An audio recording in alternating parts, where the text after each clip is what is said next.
Legenda Lahilote dan Putri Kayangan. Gemericik air yang menenangkan terdengar dari sebuah sungai. Sungai itu tersembunyi dengan cantik di tengah-tengah hutan yang lebat. Di dekat hulu sungai, tinggallah seorang pemuda bernama Lahilote. Dia sering menyusuri hutan untuk mencari kayu rotan. Suatu ketika, ia mendengar sayup-sayup suara wanita. Ada suara wanita di tengah hutan begini? Benar saja, di sungai itu terlihat 7 gadis muda sedang bermain air. Mereka terlihat sangat senang, tertawa bersama dan bersenda gurau. Wah, cantik-cantik. Aku pasti akan bahagia jika dapat memberi istri salah satu dari mereka. Maka, Lahilote pun mencari cara untuk meminang salah satu dari mereka. Ia melihat setumpuk selendang di pinggir sungai. Ini pasti milik mereka. Akan kuambil satu. Lahilote lalu memasukkan selendang yang diambilnya ke dalam bambu. Dan dia pun berlari pergi. Salah satu dari mereka pasti akan kebingungan. Matahari makin menyingsing. Waktunya para wanita itu untuk pergi kembali ke asalnya. Para gadis itu mengambil selendang mereka masing-masing. Ada satu gadis yang terlihat kebingungan. Duh, di mana ya selendangku? Ayo Tilaya, kita harus kembali ke Kayangan sekarang. Aku tak dapat menemukan selendangku. Bagaimana ini? Kalian sebaiknya duluan saja. Aku akan menyusul begitu aku menemukan selendangku. Ternyata, para gadis itu adalah bidadari Kayangan. Dan Tilaya tak bisa kembali ke Kayangan karena selendangnya telah diambil oleh Lahilote. Rencana Lahilote berjalan dengan mulus. Dia menunggu kedatangan bidadari yang kehilangan selendangnya dan dia akan berpura-pura menolongnya. Selamat siang, wahai gadis cantik. Selamat siang, Tuan. Perkenalkan, namaku adalah Lahilote. Mohon maaf, kulihat kau terlihat cemas dan kebingungan. Apakah kau membutuhkan bantuan? Aku kehilangan selendang berhargaku. Sudah kucari kemana-mana, namun masih belum ketemu. Aku bingung dan tak tahu juga di mana aku harus tinggal. Akan kubantu untuk mencarinya. Kau boleh tinggal di tempatku untuk sementara. Tentu saja itu jika kau mau dan tidak keberatan. Terima kasih Tuan Lahilote. Kau sungguh baik. Jangan sungkan. Sudah kewajibanku untuk menolong orang yang membutuhkan. Siapakah namamu? Aku Putri Tilaya, Tuan. Anda boleh memanggilku Tilaya saja.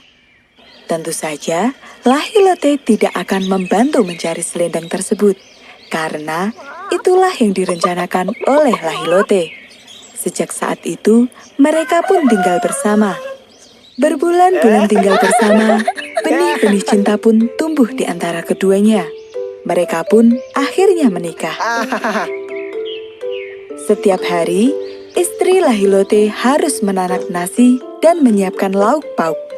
Semuanya dia kerjakan sendiri. Andai aku masih di Kayangan, aku tidak perlu repot-repot menumbuh padi begini. Mumpung tidak ada orang, siapa tahu kekuatanku masih ada. Dia pun mencoba kekuatannya. Ternyata ia masih memiliki kekuatan. Padi itu kini sudah tertumbuk menjadi beras. Wah, aku masih mempunyai kekuatan. Dengan begini akan lebih mudah untuk menanak nasi.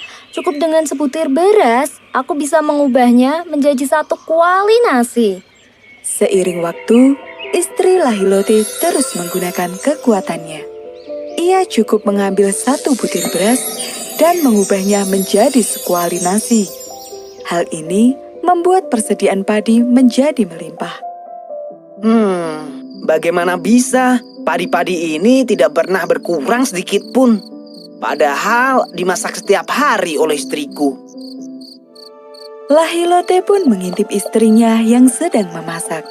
Dia penasaran bagaimana cara istrinya memasak hingga bisa menghemat persediaan padi. Istriku? Barusan kamu hanya memasukkan 1 butir padi saja? Suamiku, Bagaimana bisa 1 butir padi bisa berubah menjadi 1 kuali nasi? Aku menggunakan kekuatan bidadariku untuk memasak karena aku terkadang merasa capek. Tapi karena sekarang aku sudah ketahuan olehmu, mungkin saja kekuatanku ini akan benar-benar menghilang. Apa yang ditakutkan oleh Tilaya benar-benar terjadi. Kini kekuatan bidadarinya telah menghilang. Capeknya. Setiap hari aku harus menumbuk padi-padi ini dan persediaan pun semakin habis. Suatu hari, ketika Tilaya sedang mengambil persediaan padi di lumbung, matanya tertuju pada sebuah bambu yang tersembunyi di sela-sela tumpukan karung. Entah mengapa, batang bambu itu menarik perhatiannya. Ia pun mengambil bambu tersebut. Ini kan selendangku. Mengapa bisa ada di sini? Apa yang sebenarnya terjadi? Jadi, selama ini suamiku sendiri yang menyembunyikan selendangku. Sungguh keterlaluan. Aku akan kembali ke kayangan sekarang juga. Tilaya pun kembali ke kayangan dengan selendang tersebut. Sore harinya, ketika Lahilote pulang dari mencari kayu rotan, dia tidak bisa menemukan Tilaya dimanapun. Istriku, aku pulang. Istriku, di mana kamu? Tidak biasanya dia menghilang seperti ini. Apa jangan-jangan dia masih menumbuk padi di lumbung? Duh, kasihan sekali istriku. Pasti dia capek. Istriku, apakah kamu di dalam? Dia juga tidak ada di sini. Terus kemana dia pergi? Ketika akan keluar dari lumbung, Lahilote melihat sebatang bambu tergeletak di lantai. Ini, bambu ini kosong. Apakah istriku telah menemukan selendangnya? Lahilote meratapi kepergian istrinya. Di tengah kesedihannya itu, Polah yang merupakan tetua suku di hutan itu datang menemuinya. Lahilote, bawalah rotan ini. Berdoalah sambil membayangkan wajah istrimu. Rotan ini akan mengantarkanmu menuju kediaman istrimu saat ini. Terima kasih, Polah. Aku akan mencoba mencari istriku. Maka, Lahilote pun berdoa dan membayangkan wajah istrinya. Wush! Tiba-tiba saja dia menghilang. Dalam sekejap, Lahilote telah berada di kayangan.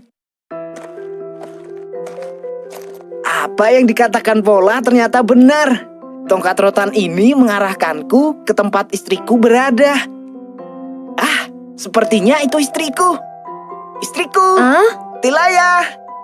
Suamiku, bagaimana kau bisa sampai di sini? Rotan ini yang memanduku kemari. Maafkan aku. Kamu saat ini pasti marah dan kecewa kepadaku. Tapi itu semua aku lakukan agar bisa hidup bersamamu. Aku memang kecewa kepadamu. Bukan karena kamu mencuri selendangku, tapi karena kamu tidak jujur. Sebenarnya, aku pun bahagia ketika tinggal bersamamu. Apakah kamu mau memaafkanku, istriku? Aku sudah memaafkanmu. Selama ini kamu pasti sedih. Aku pun minta maaf. Begitulah, suami istri itu pun kembali bersatu. Namun, kebahagiaan itu tak berlangsung lama. Saat istri Lahilote membelai rambut Lahilote, ia menemukan sesuatu di sana. Ada uban di rambut Lahilote. Suamiku, aku mohon maaf. Bukannya aku bermaksud untuk mengusirmu. Namun, kau tidak bisa tinggal di sini lagi. Orang yang bertambah tua tidak bisa tinggal di sini. Begitukah? Sepertinya ini memang sudah menjadi takdir. Maafkan sekali lagi suamiku. kau tidak bisa hidup abadi di sini. Apalah arti cinta kalau Tuan sudah beruban? Apalah arti kayangan kalau Tuan hanyalah bayangan? Tidak apa istriku. Sejak awal aku sudah keliru. Aku akan kembali ke bumi. Maka Lahilote pun kembali ke bumi dengan menggunakan sebilah papan. Setibanya di bumi, ia bertekad di atas batu. Sampai senja umurku nanti, berbatas pantai Pohe, berujung kain kafan. Di sana telapak kakiku akan terpatri sepanjang zaman. Saat berkata itu, ia menginjakan kakinya pada sebuah batu hingga berdarah dan meninggalkan jejak pada batu itu. Jejak kaki yang terpahat pada batu itu kini masih dapat dilihat di pantai Pohe, Gorontalo. Itu adalah bukti kisah mereka berdua.